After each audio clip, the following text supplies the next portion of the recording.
while we wait, maybe just a few more minutes while people come in, I want to go ahead and go ahead and introduce yourselves. Go ahead and respond in the chat box, like what's your name, where are you from, do you have CMT, have you been to a walk before, who do you know with CMT? Let's try to make this as interactive as we possibly can, you guys, because we can't actually be there together, but let's all get to know each other real quick. I see some familiar faces. Hi, Gina. Hi, John. Hi, Sarah. Hello. Hi, Mom and Dad. Hey, Mommy, Dad. Hey, Alani. Hi, you guys. While everyone is doing that, I'm going to go ahead and introduce myself real quick. So again, my name is Cheyenne Alfino. I am 25 years old, born and raised in Los Angeles. I am currently in grad school getting my master's degree at Pepperdine University. I am in their clinical psychology program. I'm also there in a student ambassador program and a student mentorship program there. I plan on becoming a licensed therapist, and currently I'm doing an internship at the Parenting and Relationship Counseling Foundation. So one day I really hope to incorporate my therapy skills and CMT community together, maybe do some group therapy, maybe do some individual therapy. I would love to have some suggestions about that if you guys are willing to talk about that with me. So I was diagnosed with CMT at the age of 18, and like most of us, the journey has had its ups and downs. For the past 3 years, I have been a camp counselor for Camp Footprint, and that honestly changed my life with CMT and getting to know others. So I started professionally guest speaking at Channel Islands to college students, talking about awareness and spreading more awareness about CMT. I use my social media platforms such as Facebook and Instagram to really keep in touch and gather information and provide advocacy for our community. I also have a YouTube channel. It's called CMT with the C and the M and the T all capitalized. And I provide content just about CMT, mostly inspiring positivity and, you know, my personal experience with CMT, and having other topics such as identity, self-care, talk about camp a lot, and much more. So if anyone has any questions about therapy or camp or support, don't hesitate to reach out to me. And I would really quickly also like to thank our branch leaders, Alani and John, for setting up this virtual walk. Yes, please, round of applause real quick for them. We have been working really hard all year trying to figure out, you know, if it was going to be in person or what was happening with the pandemic. And I know Alani's had some late nights trying to figure out emails and all that other stuff. So thank you so much for putting this all together. And I'm so glad that everybody is here with us today. Thank you so much again. What we're going to be doing today is listening to 3 wonderful guest speakers who have CMT and talk about their life experience. So again, we want to be as interactive as possible with each other. So if you have any questions, words of encouragement, anything, go ahead and type it in that chat box. And thank you everyone for telling me a little bit about yourselves. Thanks for listening to me. And Alani and John, do you have anything else to say, or would you guys like to kick it off with a little bit about Gina? What would you like to do? I think John is maybe saying something, but you're on mute now. Yeah, I just noticed that. Yeah, let's just start off with Gina and then go from there. And then we can go with our Q&A after with Gina and so on and so forth. Awesome, great. Also, too, I just want to say, if you are not speaking, again, use the chat. And then if you could mute yourself, just so we can give our full attention to the speakers and make sure, you know, I know in my house, anything can happen at any time. So if everyone could just mute themselves, that would help our speakers and we can really focus on them. Okay. Thank you so much, Julie. And Gina, take it away. Okay, all right. I am going to take it away. Thank you, Cheyenne. And I have to say, Cheyenne is just, the pleasure is all of the CMTAs, you know, for knowing you and having you on our team and standing with us and being part of Camp Footprint. Camp would not be the same without you. So thank you very, very much. I recognize some faces and I recognize some names on here. And, you know, I talk a lot to branches things and to community members. And I don't know, I think it was the title of the Zoom today. You know, we have Jamal and Tara, and I feel like it's all about inspiration. So maybe I just felt all inspired when I woke up this morning, like, oh, I'm gonna write some things down. And because the theme is inspiration, and I am going to talk with you. My story is not meant to be sad. My story is to inspire you. So please know that. And because I'm going to share some things that I've never shared before, and for some reason I just felt compelled to do that today. So let me first, most important thing is I do have notes because many of you already know me. I go off in a tangent and I already have. I just talk and talk and talk and talk. So it's important for me to stay on track. You know, my traveling buddies, when I travel, they're like, oh my God, Gina, can you please just let's go? Stop talking to people. So, but let me first start by saying, since joining the CMTA about 11, 12 years ago, my inspiration to think, to be, and to provide to the community is actually the community. You all inspire me daily, for the last 11 to 12 years since being on staff. And I get very emotional when I say that because it comes from my heart. And I am incredibly grateful to be working with every single one of you. You are dedicated and you all are fighting for your cause, CMT. And I am incredibly passionate myself to fight for my cause, and that is CMT. So I respect every single person in our community that is connected to the CMTA. And if you all truly knew how excited I get when I'm on a call or I get an email and it says, Gina, I want to do a walk. Gina, I want to create awareness. Gina, I want to jump in and help. Gina, I might have a donor. I get so incredibly excited. If you could see the other end, like it fuels me to do more and more every single day because you all own the CMTA, not the board, not the staff, not the advisory board, our community members. You own what we do because you're fueling it. So don't ever forget that, please. And I want to tell you a little story because last year we had a phenomenal year.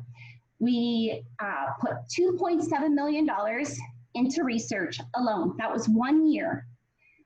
We received a 4-star Charity Navigator rating, 50 plus research projects, 32 Star Alliance partners, and altogether we raised $4.9 million together. And last year, as I said, in December, I was reporting on a staff call.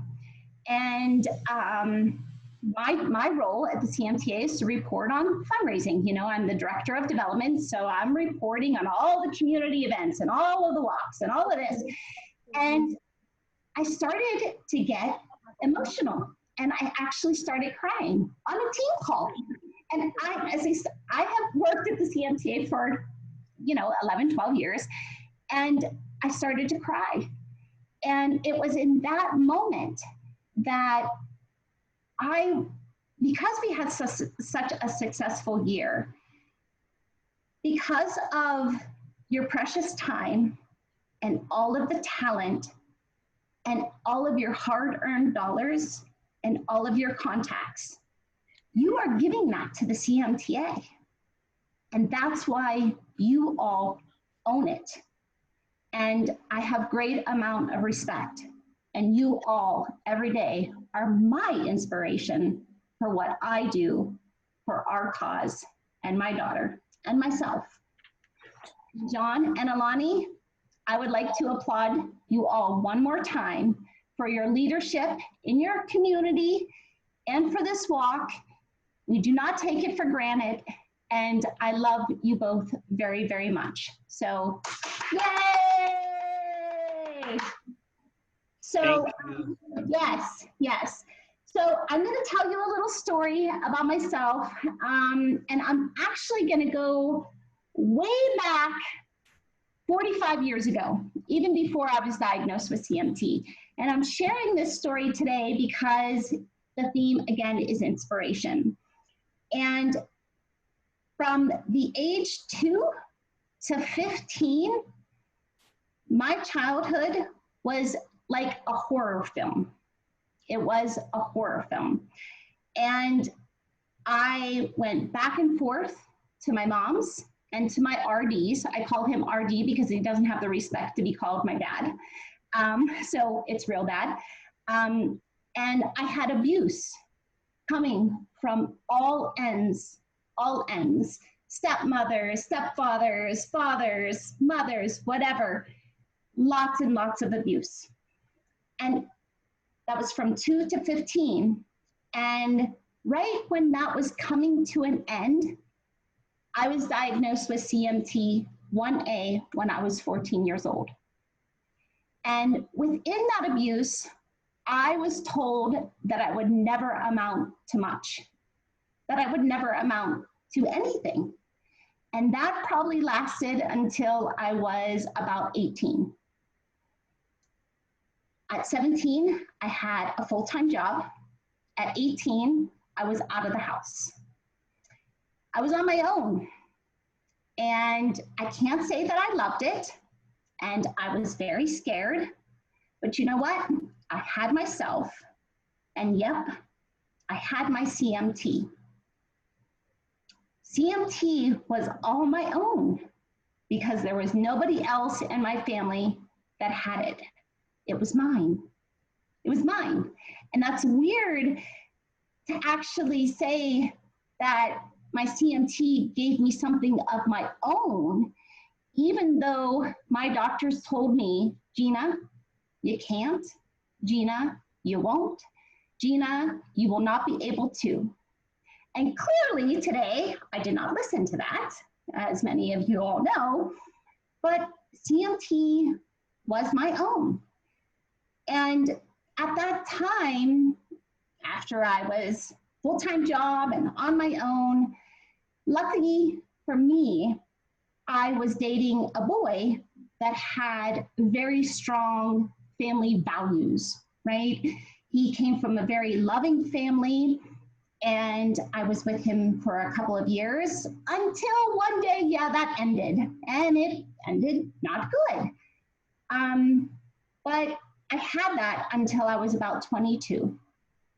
And at 22, I was still on my own, and I was still trying to figure things out as they came, but I still had my CMT. And I will never forget that one moment when I was 22.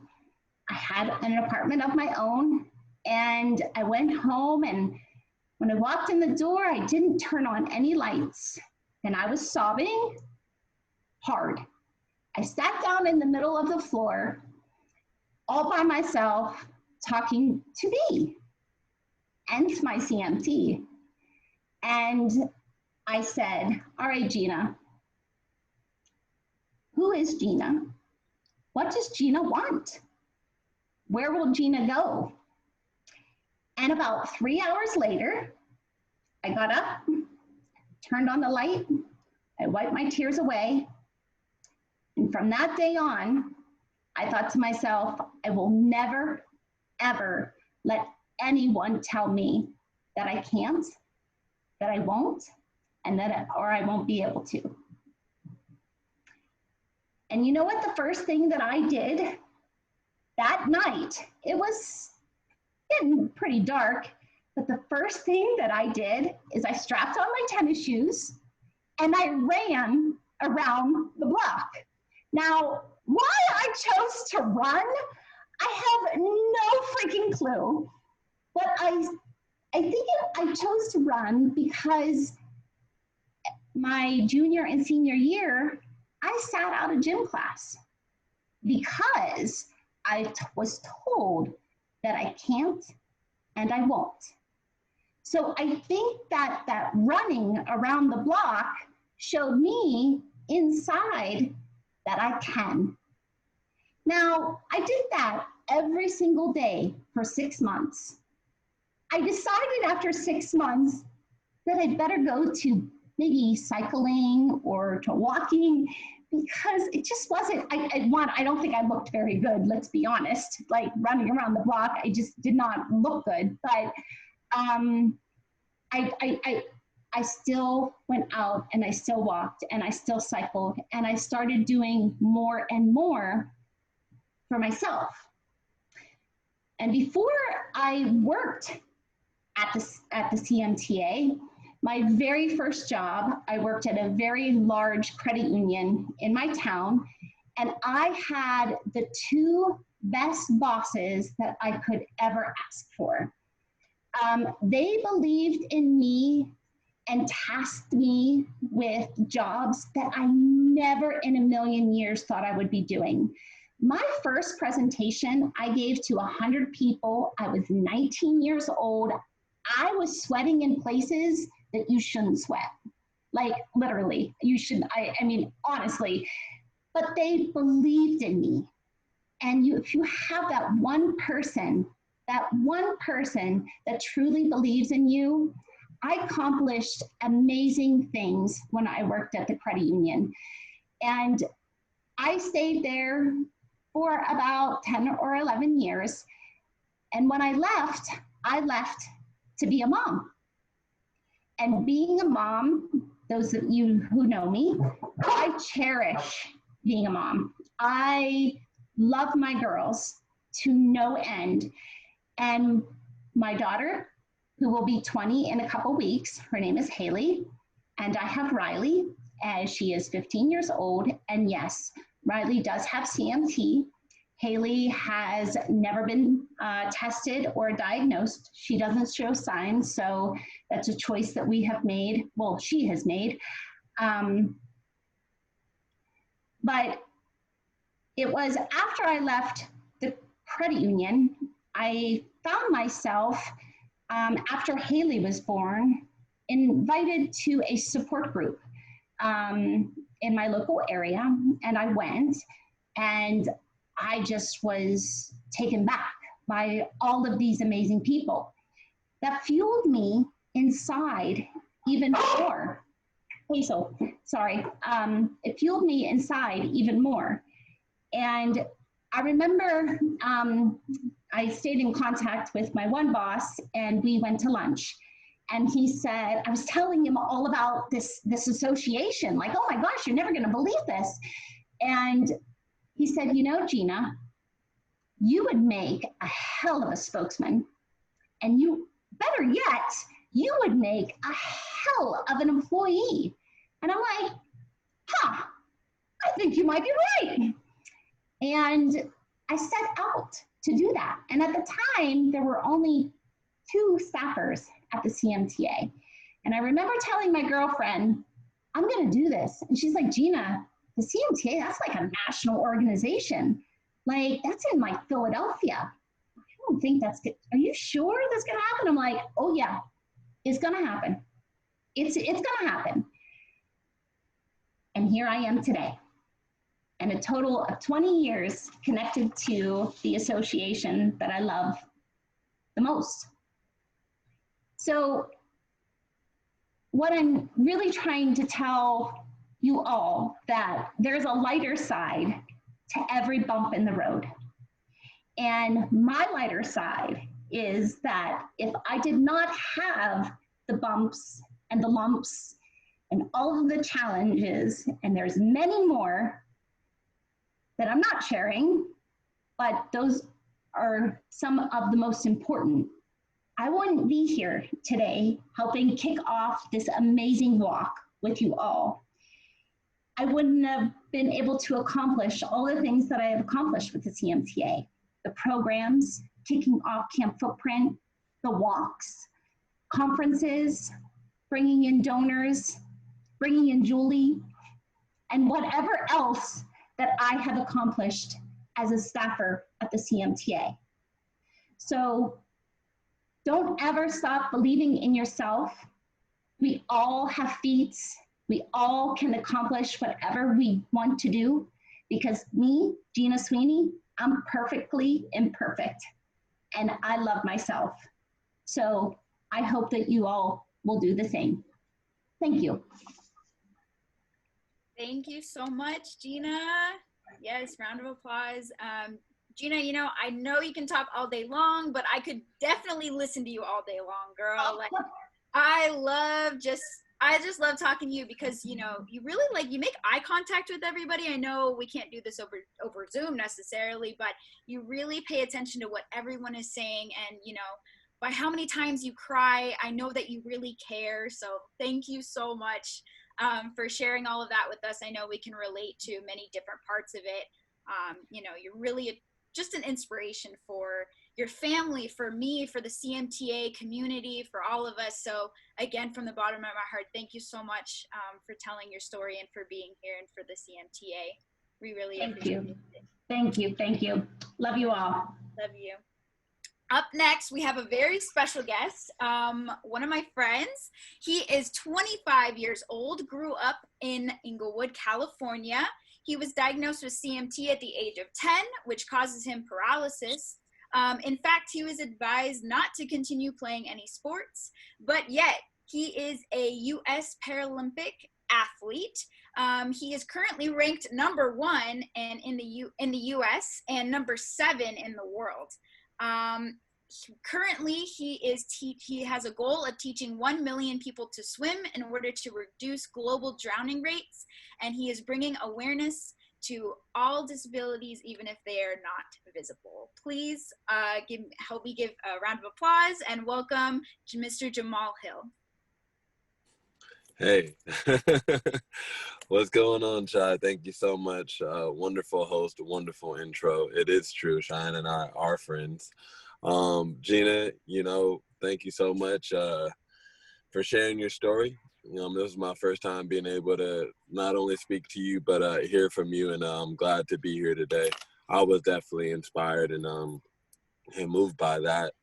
And, you know, funny that we're all speaking kind of to the same thing here, right? Because I was planning on just talking about what's possible today. And I think Gina welcomed us into that so well. You know, as Cheyenne said, you know, I was diagnosed at 10 years old.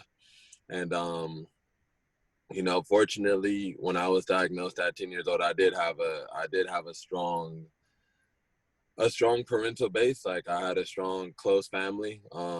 You know, they were able to encourage me. And, you know, I think that definitely led to me at an early age, just kind of like letting go of other people's limits, right? The limits that other people want to place on us. And even sometimes the limits that, you know, we start to buy in on and start to place on ourselves. And so really, I just wanted to share with you all today what inspires me on a daily basis. As Cheyenne said, I'm on the Paralympic swimming team, and it's great. It's an amazing experience. You know, we travel all around the world. But what's so amazing, I think, is, you know, some of the people that I work with, you know, not on a daily basis, but that I'm able to compete with and that I'm able to watch and able to see and really have, you know, those in the margins brought to light, you know. you guys probably don't know this, but I'm a really good swimmer, right? And, you know, we all know there are different variations and levels and degrees and severities and so much of any disease, but especially Charcot-Marie-Tooth, you know. But as I travel the world and I see people compete, and, you know, I see small children, you know, like there's a 12-year-old girl who is a double above knee amputee. And she's one of the fastest swimmers in the world. There's this 40-year-old dude I met. He's a cross-country cyclist. He's a cross-country cyclist, and he only has one arm. So one arm is prosthetic, and that's his extra cycling arm, and then no legs.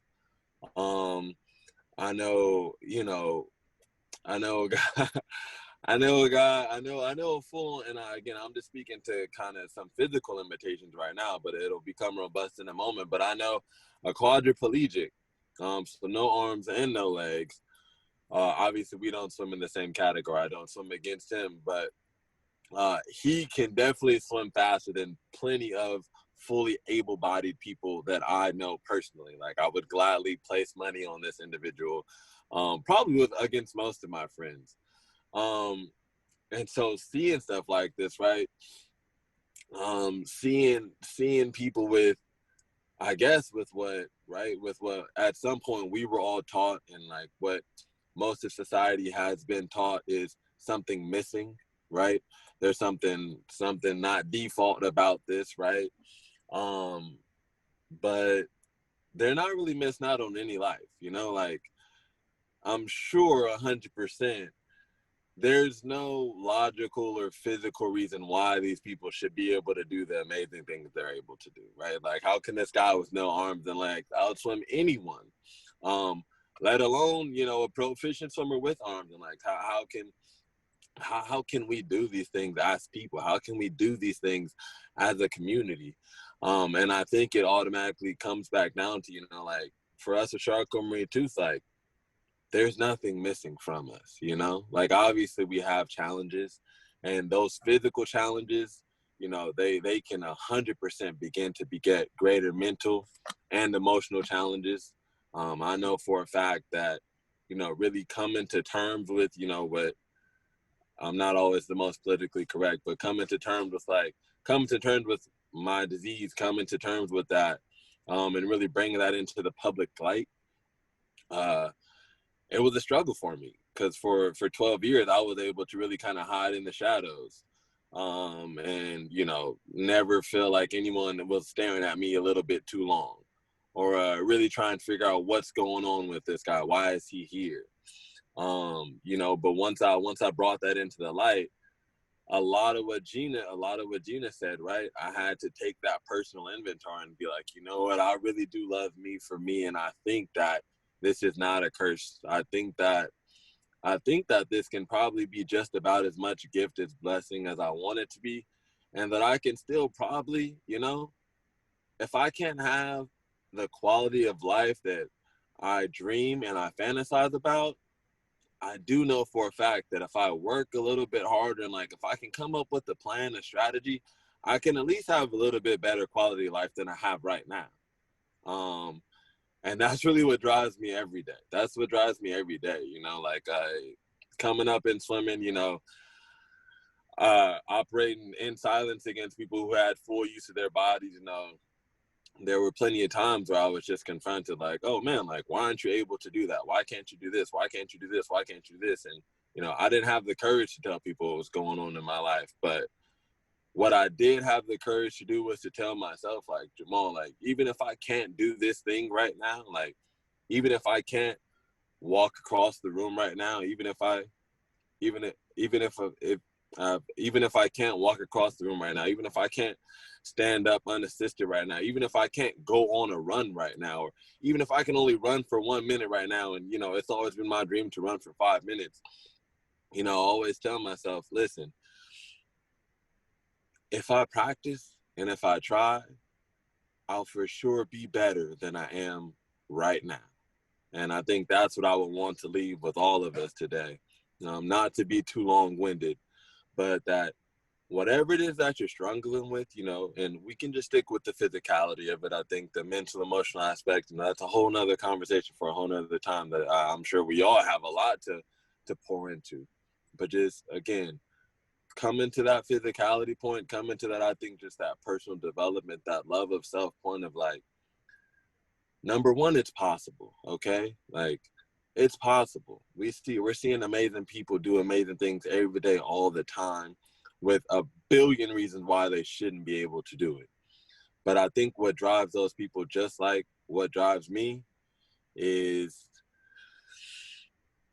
knowing that I can still just be a little bit better me. You know, like, I may never be that person, but like, I can be a little bit better, or I can do a little bit more, I can enjoy or have or experience a little bit more than I am right now.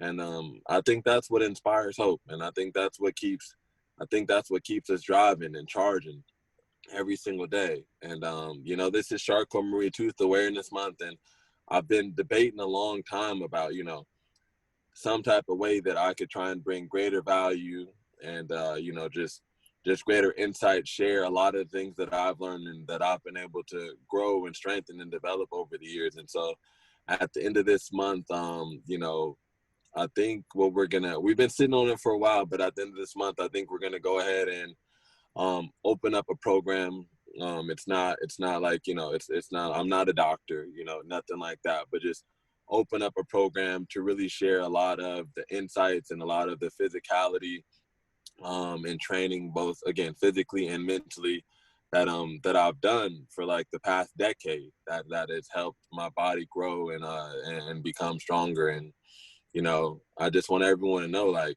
it's a lifetime journey, you know, like, I'm not going to be where I want to be tomorrow. It may take years. I may never get there. But again, it always comes back down to, you know, am I just a little bit better than I was yesterday? Like, is it possible for me to just improve on this current situation? And really finding peace and calmness in that. So thank you all so much for having me. I love this. I hope that next year we're able to, you know, really walk and talk together. And I'll pass it right back over to Cheyenne. That was awesome, Jamal. Thank you so much for inspiring us and others with your story. You know, it's so important to talk about disabilities, not just visible ones, but invisible, like some of us with CMT, we have an invisible disability, right? So it's so much harder for us, but people don't know it. Thank you for showing us that we can do things. We just have to figure out our own way to be able to do it. And I just want to emphasize how nice you are. And I can't wait to see you guys next year at the walk and actually be able to talk, as you said. So thank you. You're awesome. Thank you for being here. Thank you. Thank you. God bless. Last but certainly not least, one of the most influential and best fitness instructors with a twist, you guessed it, she has CMT type 2A. She has been featured on Pop Sugar Fitness, FabFitFun TV, and has her own online training program. With over 100,000 followers on Instagram, let me welcome the beautiful, the inspiring Tara Lynn Emerson. Hi, everybody. Can you hear me? You guys can hear me? Yep, we can. Okay. Yeah. It's just awkward when you're talking and nobody says anything back on these Zoom things. It's a pleasure to be here. Jamal, it was lovely to hear you speak.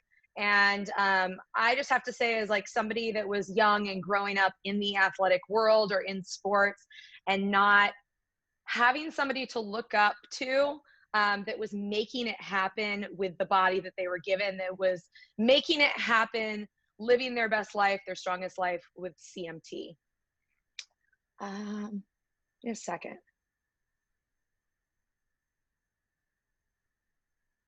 Did I get turned off? No? Nope, you're still here. Okay. Clearly technology is like not my thing at all. So I'll let you know some of my background, is that I have a father who is a professional tennis coach. And so I grew up literally around sports, like all day long. Like we'd come home and watch sports. We'd go and like play sports. Like this was the thing. Nobody in my family knew they had CMT. My mom had shown no signs of CMT. But my brother and I started competing in tennis pretty heavily. And my dad was a great coach. And there came a point as we were progressing in our tennis career that something looked different and nobody could put their finger on what it was. It was like the way we were moving looked different. So you guys all understand that. And by golly, like I didn't know it felt different because I just thought my feet always felt this heavy. Like I don't know what it's like to have feet that feel light. But we were always like told in coaching, like you need to be lighter on your feet. You need to be lighter on our feet. And we couldn't make it happen. Like couldn't translate that. So eventually we went to the doctors, and the doctors first diagnosed my brother with CMT, and then looked at me and said, well, it's hereditary. So there's a possibility she has it. We need to test her. And then we need to figure out which of your parents is the carrier of it. And my mom was the carrier of it. But like I said, my dad was a professional tennis coach. He was a coach like in his blood. And so he never told me to stop playing tennis. And I think my mom definitely had like the instinct to like kid glove me and my brother. But my dad was like, no, we're not going to tell them what they can and can't do. And he believed and saw in like greatness in us still. Now, neither of us became professional tennis players, but we did have a long, nice, enjoyable career in tennis up until we went to college. But my father's coaching and the way he inspired has always been a part of my life. And I loved fitness. I really, really loved fitness. And even though I could feel my body changing and my ability changing, I didn't want to part with this part of my life that was also very much connected to my relationship with my father. So I continued to be active. Running got to the point where it was not a smart thing for me. I was getting hurt more than I was actually helping my body. And I ended up finding indoor cycling as a way to feel safe, be able to know where my feet were at all times because I was clipped into the bike. And I felt like I could go fast on the spin bike and it didn't matter who was going faster than me around me because you couldn't tell. And so I felt like I belonged. I didn't feel less than. I was feeling all these like really good feelings about indoor cycling. And I decided that I wanted to learn more about it and get my credentials as a spin instructor. So I went and did the training, XYZ, and I had imposter syndrome, like just majorly, because nobody else knew I had something going on, but like I knew. And I literally thought that the only way I could be a good coach was if I was the best athlete in the room. And I knew that on more days than not, I was not going to be the best athlete in the room because of my limitations. And so I definitely like hid from teaching. And then I got some gumption in me and finally made it happen. So I started teaching at this studio in Brentwood in Los Angeles. And to be honest, I wasn't doing very well. I had like 10 people in my class. And according to the studio, that was not like a great job. There's 50 bikes, 10 people. I wasn't doing very well. But if I were to tell you what was happening internally, that imposter syndrome was eating at how I viewed myself. And so I got to the point, and it took me 2 years to get to the point where I finally told my class, the people that attended, the people that were spending their hour of their day with me, what was going on with me and why movement inspired me and why I kept showing up. And guys, my classes turned from 10 people to 50 people very, very quickly. And there was something about me saying to the world, this is who I am. I'm not going to try to hide it.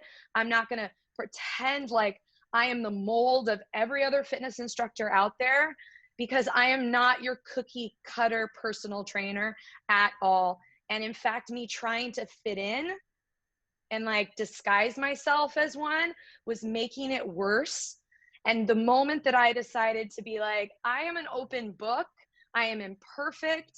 In fact, CMT is like my superhero power as a trainer because it changes the way that I look at movement. It changes the way I look at the body. It changes how connected I am to understanding the intrinsic of the body, because I wanted to know if this doesn't work in my body, how I could still make everything else work as efficiently as possible to make this thing that I couldn't control a little bit better. So there was a pairing of like intellectually, I wanted to know more than everybody else because I needed to know for me. And then secondly, what inspired me to get up took extra gumption every day, more than a normal person, swinging my legs on the side of my bed, putting my feet on the floor every morning, kind of going, I wonder what today's going to be like. I wonder how my feet are going to feel today, because every day can feel very different. And because I decided to be an instructor and to teach these classes, I had to show up every day. Like I was literally handcuffed to having to show up. And when I decided to show up as my truest self, as a CMTer, as somebody that's imperfect in their own body, who may not always have awesome athletic days, I was able to inspire all types of people that didn't even have CMT. Guys, CMT is my superpower. And CMT is your superpower. And when you look in the mirror, it is heartbreaking that I can't wear heels. It is heartbreaking that I'm embarrassed to wear shorts. There are so many things that break my heart when I look in the mirror because of my CMT. But you know what would break my heart the most is looking in the mirror and not having purpose. And I know that my purpose is to inspire others to move their body, whether or not they think they were made to. Because my father didn't tell me I didn't have to do things and put kid gloves on around me. And because I kept moving and I kept trying, and somebody believed in me and told me to keep going, I did keep going. And so I knew I needed to be a coach because I had the best coach ever, my father. And so I've created an online presence, and I didn't have this as a kid. Like literally I knew my brother and I. So I didn't know there was a Jamal Hill in the world that was like, you know, #1 in the world, gold medal around his neck. But that would have helped when I was a teenager and things were hard and things were awkward. And so this social media thing is a blessing. And I have been super vocal about who I am on social media because I needed to make more friends that had CMT. And I made lots of friends, you guys. I made so many friends from around the world. And a lot of times I get messages in my inbox and I can't read them because they're like a different language, but I can read that says CMT 1A, you know? And I try to connect with these people because like my experience, they may not know a lot of people. And we need each other. We need the community. We need to lift each other up and tell each other to keep going on days that really suck, or days where you just feel lonely, like nobody else understands. I mean, my brother never understood why I was so upset that I couldn't wear high heels. He just couldn't understand that. And I needed another female to go like, yeah, I get you, girl. I wish I could wear heels too. Or how you like talk to a brand new guy you're dating about this thing you have. Like, how do you even introduce that into the conversation? These are like normal day-to-day stuff that we need each other for. So as a part of the theme of inspiration today, I would encourage you to share your story more often. And I truly believe that because I've owned my stories publicly in a lot of ways, and I'm not saying you need to do it publicly, but like, I don't feel like you should have close friends or family members that don't know what you're going through. And you don't have to be that tough. And you don't have to fit in. What we have is rare, but I don't know along what point we deemed it as like something you should be ashamed of, because I definitely felt like that growing up. There's a lot of things in life that make us rare. I have green eyes. 2% of the world has green eyes. It's really rare. but I've never for once in my life felt ashamed of my green eyes, like I didn't fit in because everyone else has brown eyes. I didn't apologize for my green eyes. So what is it with what we have that makes us feel so bad? We're ashamed. And at what point do you need to get rid of people in your life that make you feel bad about it and get more people in your life and in your corner, right? Your corner, that keep you going every day, that love you more for this thing you have, not despite this thing you have. I love you even more because it's your superpower. It's your superpower. Thank you so much for having me today. If you guys want to connect with me online, you can find me on Instagram, Tara Lynn Emerson. I also have a workout that I made specifically for my CMTers. It's a core workout. It's something that I believe will allow you to find strength, within, and you don't have to stand up. You don't have to balance. You don't have to be on your hands. So it's really a workout that anybody with CMT can do. You can go on YouTube and find that on my YouTube channel. But yes, I also have some kick butt workouts with Pop Sugar Fitness, FabFitFun, that you can find online as well. Okay, that's my plug. Cheyenne, back to you. Woohoo! Yay!